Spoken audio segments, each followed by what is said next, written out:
Today we are going to talk about writing linear equations in slope-intercept form. That would be your y equals mx plus b format. So your we will statement, we will write linear equations in two variables in various forms, including y equals mx plus b, given 1 point and the slope, and given 2 points. So we're going to start at looking at what our slope-intercept form tells us, and it's y equals m times the value of x plus the value of b. Remember, m stands for your slope, b stands for your y-intercept. So those are two things that you can see just by looking at the formula. You just have to know where to look. And remember, slope is connected to the x through multiplication, and your y-intercept is the constant in the slope-intercept format. You want to choose slope-intercept form when you are given, or you can determine the slope. And remember, we determine the slope by y minus y over x minus x, so we want to complete that subtraction, and then we want to simplify our final ratio for our slope, and then we are going to plug it in the place where the m is in the y equals mx plus b equation. You can also use slope-intercept form when you know the y-intercept, or you're given the y-intercept, or you have 2 points. And the reason why you can use 2 points is because you can determine the slope from 2 points. But what if you don't have the b? What if one of your points you were given is not the y-intercept? Here's what you're going to do. You are going to plug your slope in to m. You're going to plug in your input and your output values. You were given an input and an output value when you were given a point. So you use one of the x values as your input and you plug it in for x. And you use one of your y values, and remember they have to come from the same ordered pair, so you're going to use your y value as an output, you're going to plug it in for y, and then you're going to do some math so that you can solve for b. So we're going to look at some examples on the back. Here we go. First thing we're going to do is we are going to identify the slope and the y-intercept from our equation just by looking to get some practice, because we want to be able to recognize these very quickly and get our slope and y-intercept again very quickly. We want to be able to recognize this because it's going to not only save us work, but it's going to save us some valuable time. Okay, so I have y equals 4/3 x minus 4. I notice right off the bat this is y equals mx plus b slope format, so I know I can get my slope and my y-intercept just by looking at the equation. Slope, x marks the slope, and my number for slope, my slope value, is the number connected to x through multiplication. So my slope is a positive 4/3, and if I remember the Adventures of Slope Dude, I know that if my slope is positive, that my line is going to be slanting upward. Alright, so if I'm looking for the y-intercept, 4/3 can't be my slope and my y-intercept, so I know that my constant, -4, has to be my y-intercept. So this is telling me on the y-axis, my graph line that is slanting upward in this direction is going to cross the y-axis at -4. That's where x is 0. It's also this ordered pair. It is also 0, -4. So I need to be able to recognize that they give me that point. Alright, let's look at the next one. So I've got y is equal to 3 times the value of x minus 2. Again, I recognize this is slope-intercept. So I want to train myself to see the slope, and it is the value connected to x through multiplication. So my slope is a positive 3. But if I want to see the two rates of change that my slope tells me, if it's a whole number, I know that my change in x is always 1. So my slope is really a change in y of 3 and a change in x of 1. Again, it's positive, so it's going to slant upward. And now I want to pick out my y-intercept. Well, if 3 is the slope, it can't also be the y-intercept, so my y-intercept has to be the -2. So my slope is a -2, and if I write that as an ordered pair, it's going to be 0, -2. Alright, next equation, I've got y is equal to 3/5 x minus 1.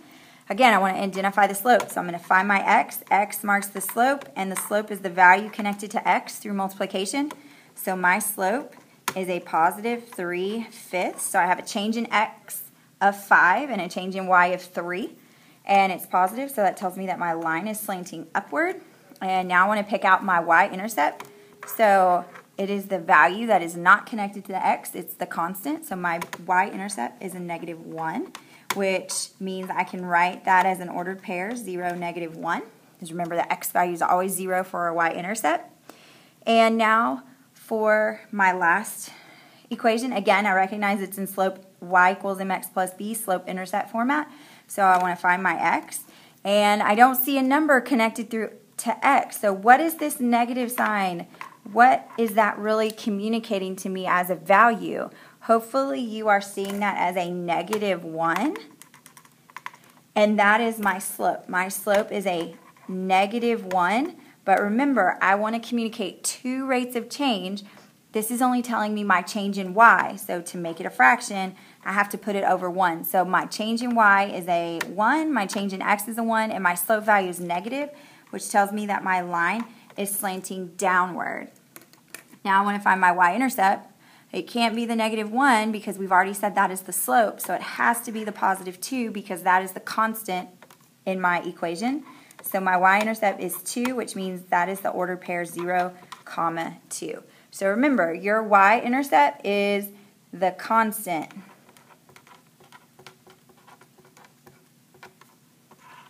Okay?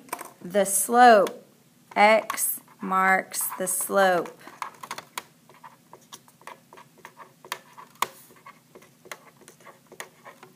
Okay? X marks the slope. All right, so now let's look at, well, how do I write my linear equation? How do I write my y equals mx plus b equation? So what if they give you a point, and remember, your point is going to be your x and y as an ordered pair, okay? And your slope, that's going to be your m value. So m is going to be equal to some fraction, okay? And if it's not a fraction, if it's a whole number, we're going to make sure that our denominator is always a 1. That would be our change in x if it's a whole number. How do we figure out that equation given this information? Okay, well, we know that this is going to replace m. Okay, and I don't have the y-intercept. This is not written as, remember, b is written as 0, some number, because the x value is always 0. Well, this x is not 0, therefore this is not a y-intercept point, which means I'm going to have to plug in and solve for my y-intercept. So here's what we're going to do. This is really an x value, and this is a y value. So what we're going to do is we are going to very small write y equals mx plus b. And guess what I'm going to do? I'm going to replace the y value, the m value, and the x value with numbers, and then we're going to solve for b. So it's going to look like this. So I'm going to start off with empty parentheses. I am going to leave the plus b part because we are solving for b, the y-intercept, so I want to leave that variable in the equation. So now I'm going to replace my letters. So the y value, well, which of these three numbers is the y value? That would be the second 3, so I'm going to place it in this parentheses. And since it's by itself, it's the only number on this side of the equals, did I really have to put parentheses? And the answer was no.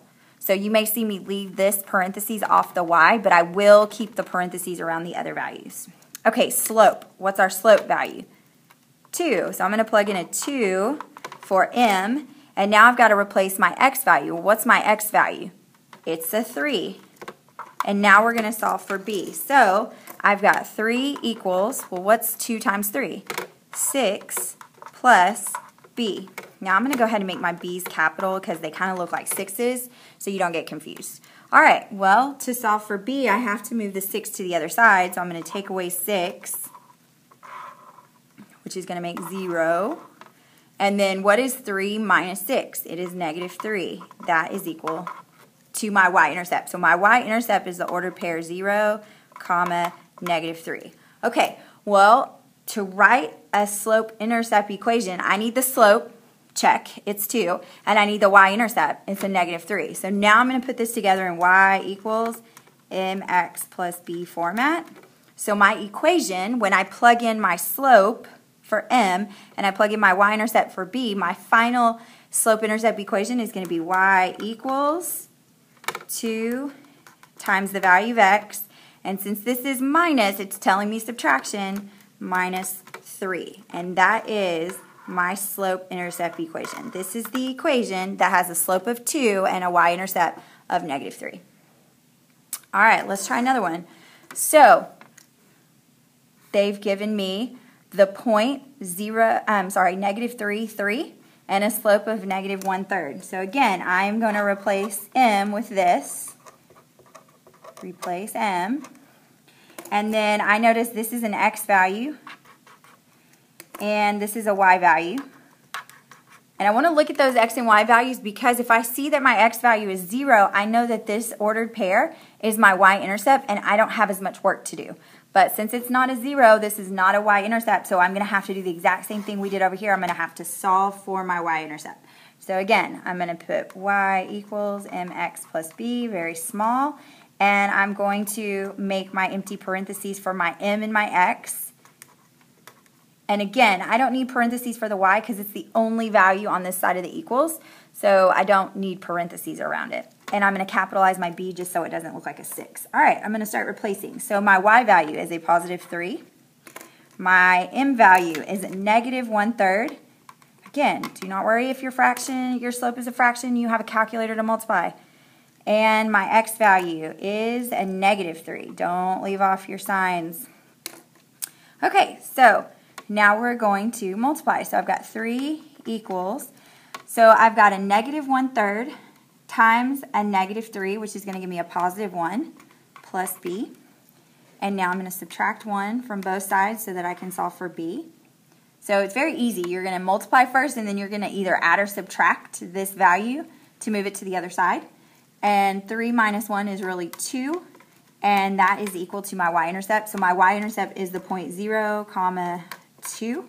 And now I have a slope value and I have a y-intercept. Now I can write my y equals mx plus b formula.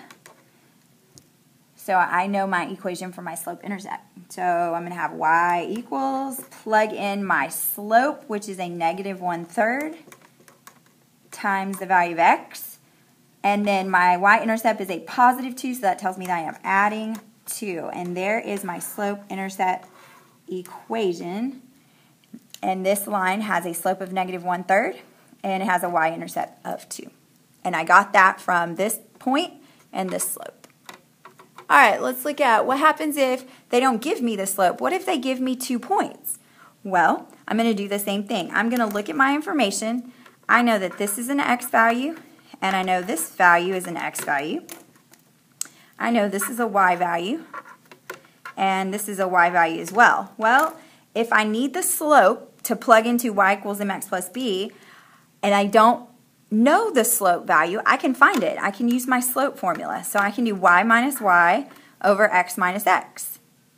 So y values, I've got -3 and 4, and I'm going to subtract them. Now I'm going to plug in my x value, so I'm going to do x minus x. Because I plugged in the -3 first for y, I have to use the +3 as my first x. So I've got 3 and 0, and I'm subtracting. All right, so I've got -3 minus 4, -7, and 3 minus 0, 3. And now I want to simplify my ratio.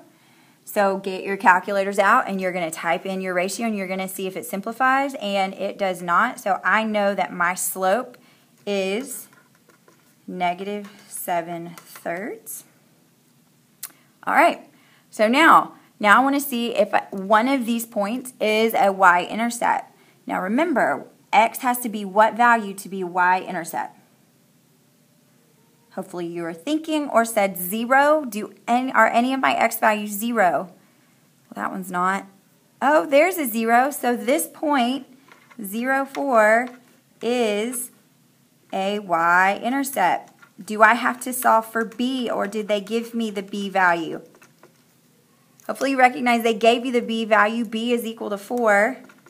So I have no need to solve for my y-intercept like last time because they gave me the y-intercept. So all I have to do now is plug in my slope, plug in my b value, my y-intercept value into my formula. So I've got y equals mx plus b. I always write it really small so that I can make sure I've got all my values. Y and x will always show up in your final slope-intercept equation. So y equals, what's my slope? -7/3 times the value of x. And now I want to plug in my y-intercept, and It's 4, so I want to make sure I put the right sign. Do I need to put plus 4 or minus 4? I need to put plus 4 because it is positive. So there is my final y equals mx plus b equation. My slope-intercept form is this. So this equation tells me that I have a slope of negative 7/3 and a y-intercept of 4. All right, let's look at our last example. Again, we are given 2 points, so I want to check out all of my ordered pairs. I want to identify my x values and my y values, because if I recognize that they gave me a y-intercept, I know I don't have as much work to do. All right, first thing I need, I've got to have a slope. Well, they didn't give me the slope, so again, we're going to use our 2 points to find our slope using our slope formula. So we're going to do 1 and negative 5, and again, I have to show the subtraction because the negative on the 5 is not the subtraction sign. And now I'm going to put my x's. Because I chose the y value of 1 to be first, I have to use the negative 1 in that ordered pair first, and then I have a negative 2. And I also have to show my subtraction. So now I'm going to get 1 minus a negative 5, which is 6. Negative 1 minus a negative 2 is going to be 1. So my slope value is 6. I would not plug in 6 over 1 because you want to simplify that, but I just am using this to see that my change in y is 6 and my change in x is always 1 with a whole number. So we will plug in just the 6 whole number into our final y equals mx plus b equation. Okay, now I want to see, do I have the b value? Okay, so I'm looking for x is 0. This x value is negative 1. This point is not the y-intercept. X value is negative 2. This point is not the y-intercept. So we are going to have to plug in just like we did on our 2 examples when we had a slope and a point. Okay, I only need 1 point. I need 1 x value and 1 y value. So I'm going to use negative 1, 1, and negative 1 is going to be my x value, and positive 1 is going to be my y value. You just need to pick one of your 2 points. I always pick the first one just because it's the first point. It just makes it easier. So we're going to do y equals mx plus b really small because I want to make sure I plug in all my numbers. So I've got y. Again, I'm not going to put a parentheses for y because it's the only number on this side of the equal. So I want to empty parentheses for m and x and then plus b, and I'm going to make that a capital B when I start plugging in numbers. So now my y value. What's the y value I'm going to use? I'm going to use 1. I need a slope value. What's my slope value? We solved for that. We found our slope, and it was 6. Now I need to plug in an x value. What x value am I using? I'm using negative 1. All right, so now we've got 1 equals, what is 6 times a negative 1? That would be a negative 6 plus b. Okay, to solve for b, I have to move the negative 6 to the other side. Well, what's the opposite or inverse of a negative 6? It would be a positive 6, so that means we're adding 6 to both sides. And I'm going to get 7 equals b. Okay, so my y-intercept is 7, which means that is the ordered pair 0, 7. So my y equals mx plus b equation is going to be y equals, my slope is 6, so it's going to be 6 times the value of x. And then I got to decide, is it plus 7 or minus 7? Well, this y-intercept is a positive 7, so I've got to put plus 7. And there is my final slope-intercept equation. For the next lesson, we are going to look at how do I write an equation in point-slope form.